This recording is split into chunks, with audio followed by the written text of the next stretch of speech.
네, 반갑습니다. 제7강 이사야 이야기에서 이렇게 만나 뵙게 돼서 큰 기쁨과 영광입니다. 또 지난 6강 동안 함께 연대기로 이 선지서를 배워가시면서 많은 도전과 은혜들 또 깨달음들 있었을 줄 믿습니다. 또 이 길에 함께 가게 된 것에 또 큰 감사를 드립니다. 또 이사야 이야기를 통해서도 큰 은혜와 깨달음, 진리가 저와 여러분 가운데 가득하시기를 간절히 소망합니다. 우리 한번 들어가 보시죠. 자, 이사야 시대 우리가 연대기로 보고 있는데요. 언제 사역했던 선지자입니까? 지난주에 미가서를 배웠는데 미가서와 동시대에 사역했던 선지자입니다.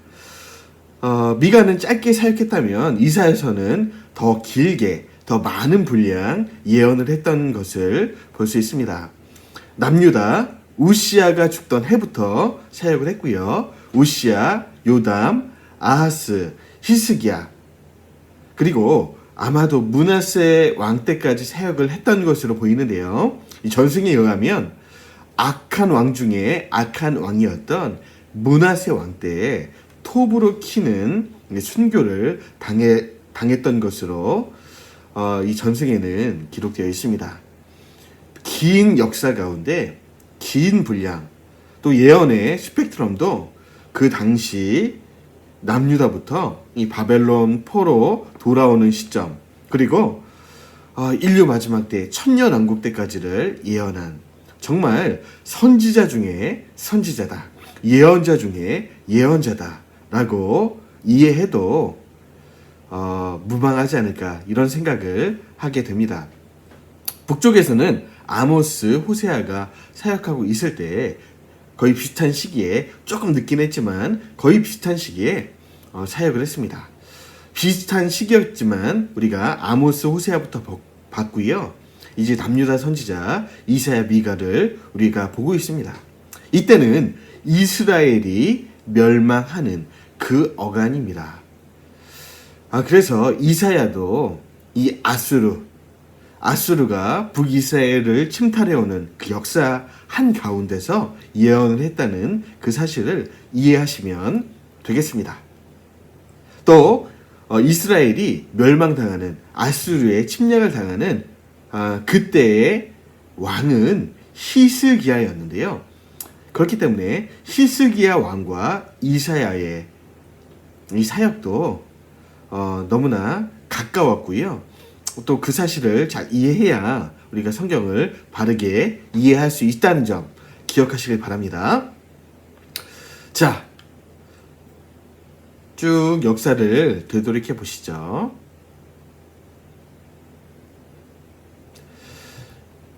북이스라엘 역사, 그 남 왕국의 역사가 이렇게 진행이 되는 와중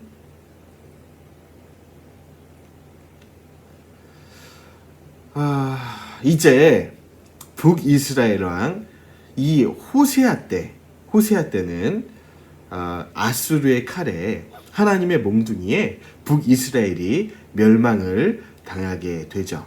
그리고 특별히 이사야 선지자는요. 남유다 왕 아사랴라고 하는데요. 우시아입니다. 예, 동일한 인물이죠. 이 아사랴, 우시아가 죽던 해에 사역을 시작해서 요담, 아하스, 히스기야 그리고 므낫세 이때 사역을 했다는 점 이해하시면 되겠습니다. 그리고 다음 시간부터는 이 남유다의 멸망기, 이 바벨론이 침략해 들어올 때 사역했던 선지자들, 하박국, 스바냐, 예레미야 이런 선지자들을 또 보도록 하겠습니다. 자, 이사야 선지자의 사역 이 66권으로 되어 있지 않습니까? 우리가 이 정도는 잘 아실 것 같아요. 이사야서가 66권인데 39장까지는 마치 구약과 같다. 그리고 40장부터 66장까지는 신약과 같다. 이 권수도 똑같죠. 이 구약이 39권, 신약이 27권인데 이사야서도 66권으로 기록되어 있고 39, 27 이렇게 해서 마치 전반부는 구약과 같고 후반부는 신약과 같다. 예, 맞습니다. 예, 맞는 내용이기도 하고 또 워낙 이 분량이 방대해서 다 읽기도 힘들고 읽어도 무슨 내용인지를 좀 헷갈릴 경우가 있는데요. 간단하게 우리 한번 요약해서 이사야 선지자의 사역을 한번 보시죠. 자, 우시야와 요담과 아하스 히스기야 시대, 이 시대 미가가 또 사역을 같이 했고 북쪽으로는 북이스라엘이 멸망당하는 그 시기, 또 아모스 호세아가 북이스라엘을 향해 예언했던 그 시기, 바로 그 시기입니다. 자, 그리고 이번 하나님은 심판하신다라는 내용이 들어있습니다. 우리는 하나님은 은혜로우시고 자비하시고 노하기를 더디하신다, 이런 하나님의 측면이 있죠. 하지만 하나님은요, 심판하시는 분이다. 이것도 우리 가슴 깊이 새겨야 됩니다. 우리가 방자하지 않을 수 있는 이유가 있다면 하나님은 우리의 모든 행한 일을 선악간에 심판하시는 분이다. 그래서 겸손하게 자기를 돌아볼 필요가 있습니다. 그래서 심판하시는 하나님 앞에 북이스라엘과 남유다도 예외가 없다는 사실, 하나님은 심판하신다. 심판하지 않으실 것처럼 생각이 될 때가 있습니다. 우리 삶이 잘 나가고, 그 당시 남유다도 그랬죠. 이렇게 죄악을 범해도 하나님의 심판할 수는 없는 것 같아, 이렇게 생각될지라도 이사야는 말하고 있는 거죠. 하나님은 반드시 모든 죄가를 심판하시는 분이다. 그리고 그 칼이 북이스라엘 남유다를 향해 오고 있다, 이런 얘기들을 하고 있습니다. 자, 그리고 이사야의 소명과 성토, 이사야가 소명받는 장면이 나와 있습니다. 이따 또 설명드리겠지만 이사야의 소명은요, 물론 너무나 아름답기도 하고 신비로운 장면, 이사야가 이 부름받는 장면이 6장에 나오는데, 사실 이 부름받는 장면보다 더 중요한 것이 있다면 이사야의 사명을 말씀하시는 장면이죠. 그 당시 남유다, 이스라엘에는 하나님이 기대할 것이 없다라는 것입니다. 그러니까 이사야는 그 당시 사람들을 돌이키고자 그렇게 애쓰지 않는 모습을 볼 수 있다는 것이죠. 왜냐하면 그 시대 사람들이 회개하지 않을 것, 돌아오지 않은 것을 하나님도 알고 계셨고 이사야도 알고 있었기 때문에, 물론 그 죄악장들은 고발하지만 그 당시 백성이 돌아올 것이라 생각하지 않습니다. 그래서 사실은 이사야의 이 사명, 그 외침들이 돌아오고자 애쓰는 사명이라기보다는 남은 씨, 메시아를 바라보는 형식의 그런 메시지들이 많이 있다는 점. 그래서 어느 선지서보다도 메시아 예언이 많이 들어있다. 상수리 나무, 밤나무도 다 베버린다. 북왕국도 남왕국도 다 베버리고 그 남은 그루터기가 있는데 그곳에서 싹이 나오게 될 것이다. 그 싹이 메시아, 바로 이 땅에 오실 예수 그리스도, 그 메시아를 예언하고 있다는 것이죠. 메시아를 바라보는 선지자 이사야, 기억하시길 바랍니다. 그래서 메시아의 시대가 온다 예언하고 있는 것이죠. 그리고 13장부터 23장까지는 열방들에 대한 예언이 많이 나와 있습니다. 하나님은요, 남유다 이스라엘 백성을 치시기 위해서 회초리를 이렇게 드셨는데, 이 회초리가 누구였냐면 주변 열강들이었습니다. 아람, 아수르, 바벨론, 모압, 암몬, 애굽, 이 모든 나라들이 이 이스라엘 둘러싸고 마치 하나님의 이 회초리로 준비되고 있습니다. 여러분, 그 인공위성이 있지 않습니까? 지구를 중심으로 이렇게 쭉 돌잖아요. 그것처럼 이스라엘을 중심으로 인공위성처럼 많은 열강들이 나왔다가 사라지기도 하고 그런 장면들이 있는데, 이것들은 하나님의 회초리로 주어졌다라는 것이죠. 그런데 아니 이 회초리들이 건방지고 교만하게 이 하나님의 회초리 주제에 하나님을 멸시하고 잔인하게 남유다와 이스라엘을 치는 장면을 보게 됩니다. 그러니까 하나님이 너희 열방들 너희도 언젠가 심판당할 것이다. 너희도 예외가 없다. 그래서 열방들에 대한 예언이 쭉 등장하는 것을 보게 됩니다. 그리고 이사야의 종말론이 24장부터 27장까지 나와 있습니다. 메시아의 시대, 천년 왕국의 시대 나와 있는 장면이 이사야의 종말론입니다. 그리고 계속되는 이사야의 예언이 28장부터 35장까지 나와 있고요.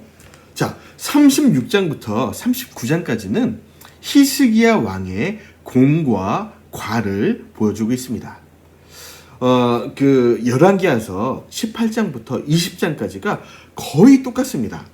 역사가 기록되어 있는데 당시 히스기야 왕 때에 어떤 일이 있었는지 많은 사건들이 있었죠. 아수르 왕이 침입해오는 이 사네립 왕이 침입해올 때 군사 18만 5천 명이 하나님의 손에 전멸당한 그런 기적의 역사들 있었죠. 그리고 히스기야 왕이 잘못한 부분들, 이 바벨론 사절단이 올 때 아니 그 왕궁의 모든 내탕고를 다 보여주고 그렇게 바벨론이 침입해오는 빌미를 마련한 이 과, 그리고 수명이 15년 연장돼서 헵시바와 결혼해서 아들을 낳았는데 므낫세가 나왔습니다. 그런 천하의 악한 왕 므낫세가 나오게 되는 그 빌미를 마련한 그 히스기야 왕의 이 잘못들도 기록되어 있는 것이죠. 역사가 36장부터 39장까지 기록되어 있습니다. 그리고 40장부터 66장까지는 바벨론 포로 후에 일을 기록하고 있는데 여러분 이사야가 살았던 시대가 어떤 시대죠? 아직 바벨론이 아수르를 물리치지도 않은 시점. 그러니까 여러분 바벨론 포로가 언제부터 시작됐죠?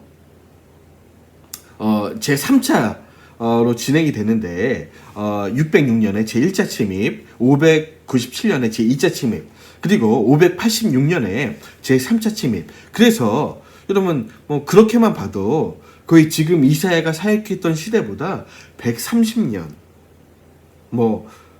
길게는 150년. 그러니까 이사야가 죽은 다음에도 한참 지난 후에 일이 기록되어 있습니다. 그래서 많은 성경학자들이 이사야서는 39장까지는 이사야가 썼고 40장 이후로는 제2 이사야, 그러니까 다른 이사야가 썼을 것이다. 이렇게 얘기를 하고 있습니다. 이 보수주의 신학교에서는 이런 얘기를 하면 굉장히 싫어하겠죠. 그런데 내용은 어쨌든 바벨론 포로 후의 일을 기록하고 있습니다. 그래서 아마도 저자가 다르지 않을 것인가 그런 얘기들을 합니다. 저는 이 부분에 동의합니다. 여러분도 한번 생각해 보시길 바랍니다. 시대가 전혀 다르니까요. 그래서 39장까지는 이 내용이 뭐냐면 이 시대가 아하스 왕과 히스기야 시대, 아수르가 가나안을 침탈해오는 북이스라엘과 남유다를 침탈해오는 이 시대인데 하나님은요 이 이스라엘과 남유다가 망해가도록 둬버려라. 이 백성은 폐역하고 악해서 내 음성을 듣고자 하지 아니한다. 그냥 듣지 않고 이 죄악 가운데 망하도록 내버려두라. 이런 메시지를 하고 있다는 것이죠. 그런데 40장부터 66장까지는 바벨론 포로기 바로 이때 이제 이 고레스라는 사람이 일어나서 바벨론에 포로되어 있던 남유다 백성을 돌이키려고 한다. 그러니까 백성을 깨워서 귀환을 준비해라. 내 백성이 다시 예루살렘으로 가야 되니까 다시 하나님의 정체성을 새롭게 하고 하나님의 함께하심을 바라보고 다시금 새롭게 된 예루살렘에 대한 그 예언들을 선포하라. 그래서 희망찬 미래를 설명하고 있는 것이 40장부터 66장까지. 여러분, 그래서 내용이 완전히 다릅니다. 그래서 많은 성경학자들이 1장부터 39장까지는 구약과 같고 40장부터 66장까지는 신약과 같다. 이렇게 설명을 하곤 합니다. 어쨌든 내용이 전혀 다르다는 점 여러분 이해하시기를 바랍니다. 자, 그래서 여러분 이 1장부터 39장까지가 무슨 내용이라고 말씀드렸습니까? 내버려 둬버려라. 이게 이사야가 받은 사명인데 한번 읽어보시죠. 이사야서 6장 9절에서 12절.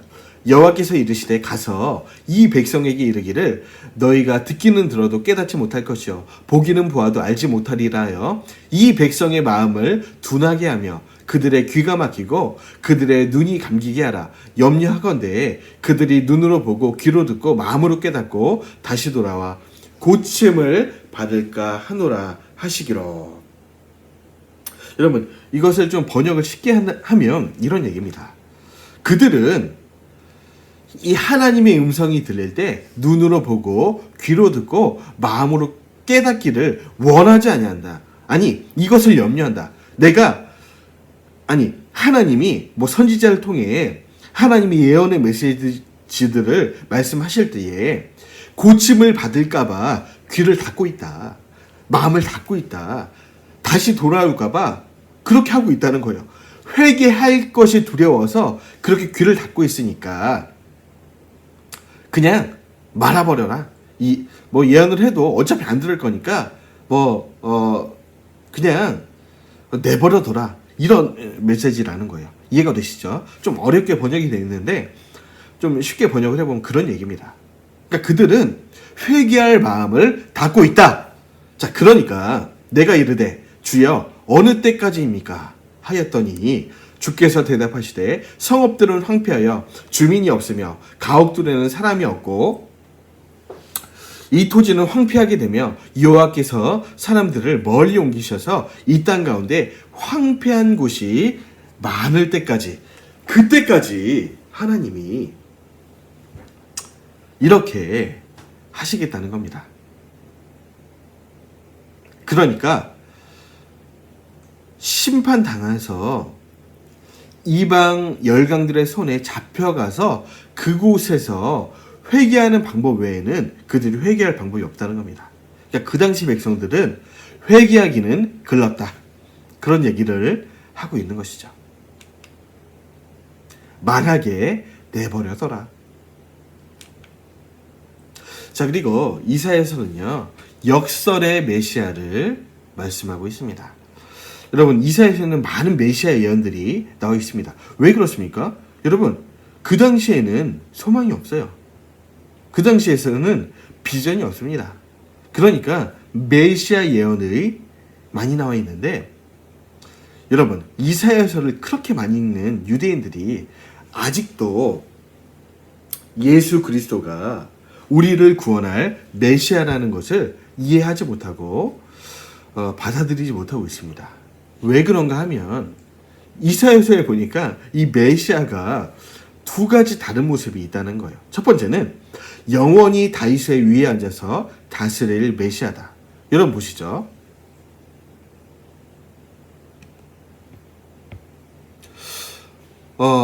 이사야서 9장 7절에 보니까 그 정사와 평강의 더함이 무궁하며 또 다윗의 왕자와 그의 나라에 군림하여 그 나라를 굳게 세우고 지금 이후로 영원히 정의와 공의로 그것을 보존하실 것이라.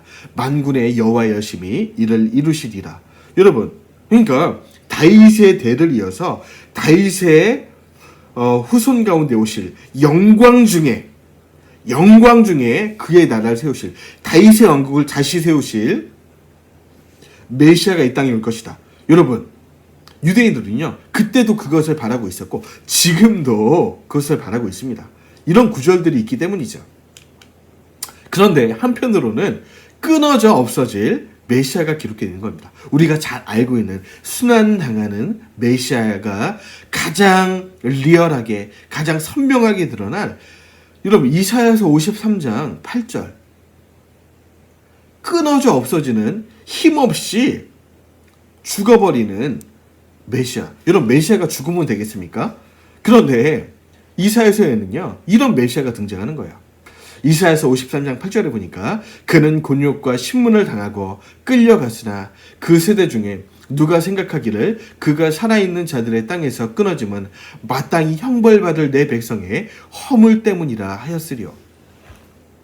내 백성을 위해서 그 땅에서 끊어져 없어질 십자가에 달릴 메시아. 여러분, 이것이 상상이 됩니까? 다윗의 왕자의 뒤를 이어서 영원히 다윗의 왕국을 세우실 영광스러운 왕으로 오실 메시아. 한편으로는 이 땅에 자기 백성으로 해서 죽어 끊어지는 어린 양 같은 이 메시아. 이 두 개가 여러분 조합이 안 되는 거죠. 그래서 어떤 신학자들은 메시아가 두 명일 것이다, 뭐 이런 얘기들도 합니다. 유대인 신학자 중에서는요.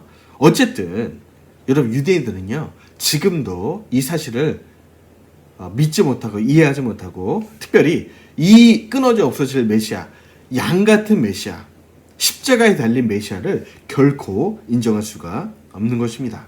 우리 그리스도인들은 이 두 메시아를 똑같이 인정할 수 있는 거죠. 왜 그렇습니까?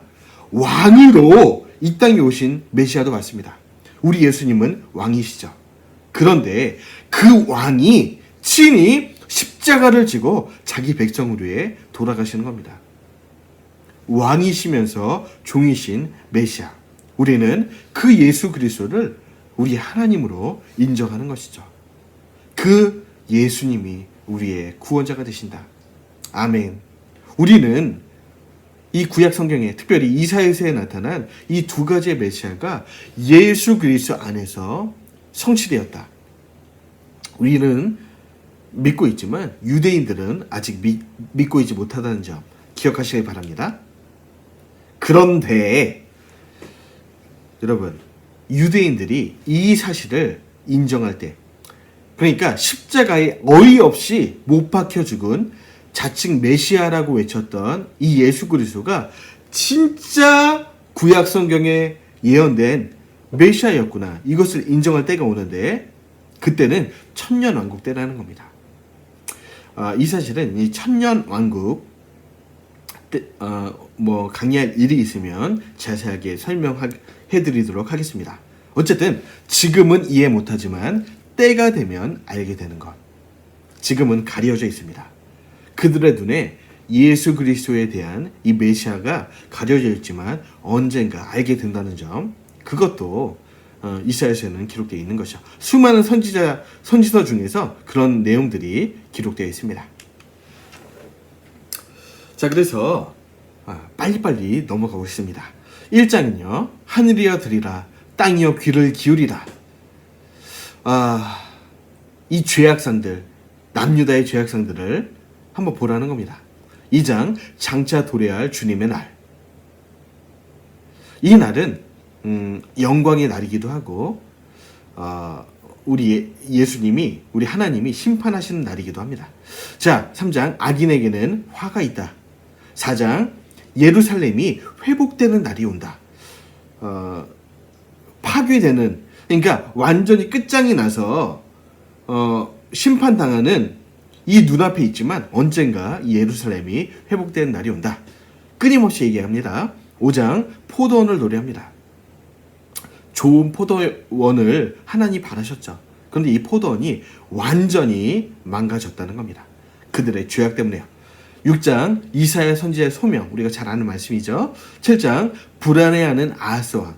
아하스왕이 아람 왕과 당시 북이스라엘 베가왕, 아람 왕 르신과 북이스라엘 베가왕이 연합해서 공격해오는 이 시장 가운데 두려워 떨면서 초태를 부리는 그런 아하스 왕에 대한 그 얘기가 나와 있습니다. 이때 하나님은 힘을 주시죠. 내가 지켜줄 거다. 그런데도 악한 아하스 왕은 참 추태를 부리는 그런 모습을 보게 됩니다. 자, 8장 사마리아와 다메섹은 망한다. 망하게 된, 여러분 이 시점은요 북이스라엘이 망하게 되는 얼마 전입니다. 그러니까 얼마 남지 않았다. 북이스라엘이 그들의 죄로 망하게 된다. 그런데 나중에 또 어떤 말씀을 하시냐면 남한국 유다도 북이스라엘을 심판했던 그 다림줄, 그러니까 그 심판의 잣대로 남한국도 동일하게 멸망당하게 될 것이다. 북이스라엘, 남한국, 밤나무도 베고 상수리 나무도 베고 다 베버리고 새롭게 시작하겠다, 이런 얘기를 이사야서는 하겠다는 거죠. 다시요, 새롭게 시작하겠다. 이것이 어떻게 보면 이사야서의 주된 메시지라 할 수 있겠습니다. 그 당시가 너무 악했기 때문이죠. 자, 9장은 흑암에 행하던 갈릴리의 영광이 임하게 된다. 메시아의 영입니다. 화 있을진저 아수르 사람이여, 아수르 사람들도 멸망당하게 된다. 그들이 뭐 힘이 있으니까 교만하지만 언젠가 때가 되면 완전히 멸망당하게 된다. 여러분, 이 아수르, 니느웨에 대한 이 멸망 예언이 많이 나오는데요. 특별히 한 권이 따로 이렇게 아수르에 대한 이 멸망 예언이 등장하는 선지서가 있습니다. 바로 나훔이죠. 또 그런 얘기들을 이사야서는 또 하고 있습니다. 11장은 이새의 줄기에서 싹이 난다. 계속 말씀드리죠. 그 당시에는 소망이 없고 이새의 줄기, 다윗의 자손에서 싹이 나서 그 싹이 우리의 소망과 희망이 될 것이다. 메시아 예수 그리스도. 12장 하나님은 나의 권이시라. 13장부터 16장까지는요 열방이죠. 바벨론, 블레셋, 모압의 교만 심판하시는 겁니다. 열방을 심판하신 하나님. 17장부터 20장까지 다메섹, 구스, 애굽도 완전히 멸망당하게 된다. 야, 남한국만, 북이스라엘만 멸망당하는 줄 아느냐? 너희도 똑같다. 자, 21장 바벨론도 또 망하게 된다. 22장 이상골짜기에 대한 책망. 예루살렘이 이상골짜기로 비유되어 있는데 책망하시면서 망하게 된다. 23장 두로에 관한 경고입니다. 두로도 망한다. 자, 24장부터 27장까지는 이사야의 종말론인데요. 주된 메시지가 천년 왕국 때에 회복될 이스라엘을 얘기하고 있습니다. 이것은 천년 왕국론에서 설명드리고자 하는데요. 그때 한번 다시 보도록 하겠습니다. 28장은요. 에브라임의 부패한 지도자에 대한 경우. 그러니까 북이스라엘도 이제 곧 망하게 되는데 얼마나 부패했는지 이 지도자들, 특별히 지도자들이 이렇게 폐역하고 부패했는데, 여러분 북이스라엘의 이 지도층을 향한 죄악을 성토했던 선지자 기억나시죠? 아모스. 이런 얘기를 이사야도 합니다. 29장 슬프다 아리엘이여. 아리엘이 예루살렘에 대한 별칭인데요. 안타깝다는 겁니다. 이 북이스라엘의 그 죄악을 보고 또 그 멸망을 한번 좀 봐라. 그런데도 그들과 동일하게 죄를 범하는 예루살렘, 안타까움을 얘기하고 있습니다. 30장, 31장 여기서는요 애굽으로 간다. 여러분 아수르가 밀려오니까 여러분 애굽을 의지하는 거예요. 여러분 애굽이나 아수르나 똑같지 않습니까? 뭐 의지할 이유가 하나도 없는 하나님은요 위를 쳐다봐라. 곤란할 때에, 슬픔의 때에 위를 바라봐라 말씀하시는 분이라는 거죠. 여러분 주변 힘 있는 자들, 열강들 내게 힘이 되어줄 것이다 생각되는 하나님 아닌 다른 우상들이 계시다면 이 시간 내려놓으시기 바랍니다. 하나님은요 애굽으로도 가지 마라. 너희를 도와줄 것 같은 그 사람들을 의지하지 말라. 여러분 어떤 말씀을 하시냐면 그 코에 호흡, 그러니까 하나님이 그 호흡을 걷어가 버리시면 죽는 것이 우리 인생이다. 여러분 이 코의 호흡만 한 5분 정도만 멈추면 죽게 되지 않습니까? 그러니까 그 생명이 이 호흡에 있는 그런 연약한 인생들을 의지하지 말라는 것이죠. 세상을 의지하지 마시기 바랍니다. 위에 계신 하나님을 의지하시길 바랍니다. 그 얘기를 합니다. 자꾸 왕들이 애굽, 아수르가 밀려오니까 애굽을 의지하고, 여러분도 이제 이 바벨론이 밀려올 때 이게 남유다가 얼마나 애굽을 의지하는지, 그런 거 의지하지 말라는 거예요. 하나님을 의지해라. 32장 장차 한 의로운 왕의 통치가 있을 것이다. 메시아 예언입니다. 33장 이사야 선지자의 기도. 34장 에돔은 철저하게 파괴된다. 여러분 이제 오바댜서를 이제 곧 보게 될 텐데 거의 비슷한 내용입니다. 오바댜서에도 에돔이 멸망당하게 된 내용이 기록되어 있는데요. 이사야서 34장도 비슷한 내용이 기록되어 있고요. 그런데 에돔, 여러분 그 에서, 야곱의 형이죠. 이 에서의 후손 에돔은 그 흉악한 죄들 때문에 철저하게 파괴되지만, 심판당하지만, 그들의 행한 대로 보응을 받지만 언젠가 35장 이스라엘은 언젠가 회복된다. 심판하시나 구원하신다. 한번 따라해 보실까요? 심판하시나 구원하신다. 여러분, 세상의 악인들, 하나님을 떠난 자들은 멸망당하면 끝입니다. 그런데 저와 여러분, 그리고 이스라엘, 하나님의 자녀들은 심판당합니다. 우리도 죄를 범하면 심판이 있지만 하나님은요, 우리는 구원하신다는 거예요. 영원히 벌하지 않으신다는 겁니다.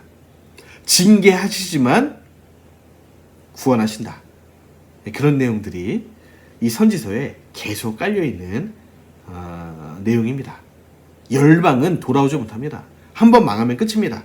그런데 저와 여러분은 기회를 주시고 회개케 하시고 돌아오게 하시는 것, 그 하나님, 우리에게 기회를 주신 하나님, 회복케 하시는 그 하나님 찬양하시길 바랍니다. 우리 36장부터 39장까지는 히스기야 왕의 공과 과, 그러니까 잘한 점, 잘못한 점, 역사를 담담하게 기술하고 있고요. 이것은 열왕기 하서 18장에서 20장이 동일한 내용입니다. 거의 비슷합니다. 거의 뭐 컨트롤 C, 컨트롤 V 한 것처럼 거의 똑같은 장면이, 이 역사가 기록되어 있고요. 자, 제2 이사야, 뭐 이렇게 칭해도 되겠습니다. 이사야로서는 쓸 수 없는 내용이 기록되어 있어요. 바벨론 포로 후의 내용이니까요. 그래서 많은 이 학자들이 아마도 제2 이사야가 후대에 아마 썼을 것이다, 이렇게 얘기하고 있습니다. 자, 전혀 다른 내용입니다. 바벨론 포로에서 이 돌아오는 그 시점의 얘기들, 고레스 왕을 들어서 하나님이 이 포로되어 있던 이 남유다 백성들을 이 고토로 회복시킬 건데 그 일을 준비하라는 거예요. 너희의 복역의 때 70년이 차고 이 하나님의 심판의 때가 끝났기 때문에 회복된 남유다가 다시 예루살렘에 가서 회복된 이 하나님의 나라를 다시금 재건하는 그 일을 설명하는 거죠. 그래서 쭉 이렇게 나와 있는데요. 40장 내 백성을 위로하라. 심판당했던, 징계받았던 내 백성을 위로하라. 41장 새로운 시대가 도래하고 있으니까. 42장 여호와의 종을 소개하고 있고요. 43장 너희는 나의 증인이다. 너희는 심판당하고 징계당했지만 너희는 고토로 돌아와서 회복됐을 때 살아계신 하나님을 증거해야 될 나의 증인이다. 44장 우상 숭배는 어리석은 일이다. 45장 고레스, 키루스라고도 합니다. 키루스를 통하여 이루실 역사, 이것을 기록하고 있습니다. 여러분, 자, 엄청난 이 역사. 세계사가, 여러분 다시 설명드립니다. 이스라엘 역사, 성경 역사, 그리고 주변에 이 세계사가 동일하게 가고 있다는 점. 여러분, 이 세계사에 나오는 실존 인물 고레스, 여러분 성경은 역사 한가운데 있다는 겁니다. 이 고레스라는 사람을 통해서 이 남유다 백성 포로 귀환을 선포하는 그 역사 있게 될 것이다. 46장 바벨론의 신들은 무너진다. 바벨론도 언젠가 망하게 된다는 겁니다. 바벨론도 내려앉으라. 자, 48장 은비한 일을 보이신다. 은밀하고 비밀한 일. 49장 여호와의 종의 사명, 50장 주께서 내 백성을 버리지 않으신다. 51장 내 백성이여 내게 주의하라. 52장 시온이여 깰지어다. 53장 잘 아시는 메시아장 순환의 메시아 예수 그리스도가 예언되어 있습니다. 54장 두려워하지 말라. 55장 너희 목마른 자들아 물로 나오라. 생수의 근원되는 예수 그리스도 하나님께 나오라. 여러분 세상의 목마름을 여러분 인생에 예수님이 없으면 목마르지 않습니까? 이 목마름을 채우기 위해서 얼마나 많은 것들을 가짜 것들을 우리가 채우려고 합니까? 그런 이 더러운 물을 마시지 말라는 거예요. 진짜 생수의 근원된 예수님 앞으로 하나님 앞으로 나오라. 하나님 한 분만으로 하나님이 주시는 생수로 만족하시길 바랍니다. 56장 공평을 행하며 의를 행하라. 57장 의인은 죽어도 살고 악인은 죽어도 살아도 죽는 거다. 그러니까 의인은 7번 넘어질지라도 다시 일어난다. 자, 58장 야곱의 집에 죄를 구하라. 59장 바벨론에서 깨달은 것 있다는 것이죠. 그래서 이 바벨론 포로 이후에 남유다 백성 가운데 깨달은 게 뭡니까? 우상은 아무것도 아니구나. 다시 우상 숭배가 사라집니다. 이 남유다 역사 가운데요. 자, 60장 일어나라 빛을 발하라. 61장 주 여호와의 신이 내게 임하셨다. 62장 백성의 길을 예비하라. 63장 에돔을 심판하고 오시는 일, 에돔의 멸망 예언하고 있고요. 64장 주의 종의 기도. 65장 새 하늘과 새 땅 나와 있습니다. 자, 66장 심령이 가난한 자가 복이 있다. 특별히 65장은 천년 왕국을 예언하고 있습니다. 자, 그래서 이사야서는 이사야서 40장 15절에 이런 얘기가 있습니다. 보라, 그에게는 열방의 통이 한 방울 물과 같고 저울의 작은 티끌 같으며 섬들은 떠오르는 먼지 같다. 그러니까 여러분 이 지구, 여러분 이 우주를 다스리는 분이 특별히 작은 행성, 이 지구가 얼마나 작겠습니까? 그리고 떵떵거리며 영원히 살 것처럼 영원히 통치할 것처럼 떵떵거리는 열방, 여러분 통이 한 방울 물과 같다는 겁니다. 작은 티끌 같다는 겁니다. 하나님 앞에서는 아무것도 아니라는 것이죠. 열방의 주인, 열방을 통치하신 하나님, 그 하나님이 이사야서의 하나님이죠. 여러분, 온 열방, 이 지구, 온 우주를 통치하신 하나님이 우리 한 명을 책임지시지 못하시겠습니까? 그 하나님 앞에 우리를 맡길 수 있는 저와 여러분 되었으면 좋겠습니다. 세계사의 주인 하나님, 온 열방의 통치자 하나님. 자, 결론입니다. 이사야는 근데 여러분 히스기야 다음 그 아들 므낫세 때 톱을 켜서 죽임을 당하게 됩니다. 므낫세가 얼마나 아꼈는지 이사야 이 위대한 선지자도 아끼지 않고 그냥 톱으로 썰어서 순교를 시켜버립니다. 그래서 히브리서에 보면 톱으로 켜는 것과 이런 얘기가 있는데요. 이 얘기가 뭡니까? 이사야를 두고 한 얘기가 아닌가 이런 생각을 하게 됩니다. 이사야도 이렇게 위대한 사역을 했지만 형장의 이슬로 순교를 당하고 마무리하게 됩니다. 그러니까 여러분 아무리 착한 의롭게 산 의인일지라도 이런 죽음을 당하게 될 수 있다는 것입니다. 선한 자도 고난을 당할 수 있다. 또 이사야의 위대한 사역을 우리가 본받아서 영원하신 하나님, 온 열방의 통치자 하나님, 그 하나님을 증거할 수 있는 하나님의 증인들이 다 되시기를 주의 이름으로 축원드립니다. 그렇게 되도록 우리가 말씀으로 준비하고 그렇게 말씀을 가르치는 이 사명자로 새롭게 세워지는 또 이사야를 마무리하면서 그렇게 다짐할 수 있는 저와 여러분 되었으면 좋겠습니다.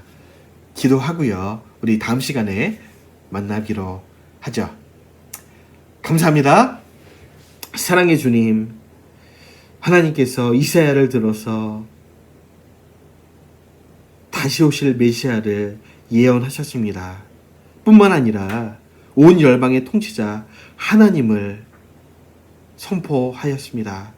우리도 그렇게 하나님의 증인으로 세워질 수 있도록, 또 이렇게 말씀으로 준비될 수 있도록 우리에게 함께하여 주시고, 이사야에게 기름 부으셨던 하나님께서 우리 모두도 그렇게 말씀의 세례로 기름 부어 주옵소서.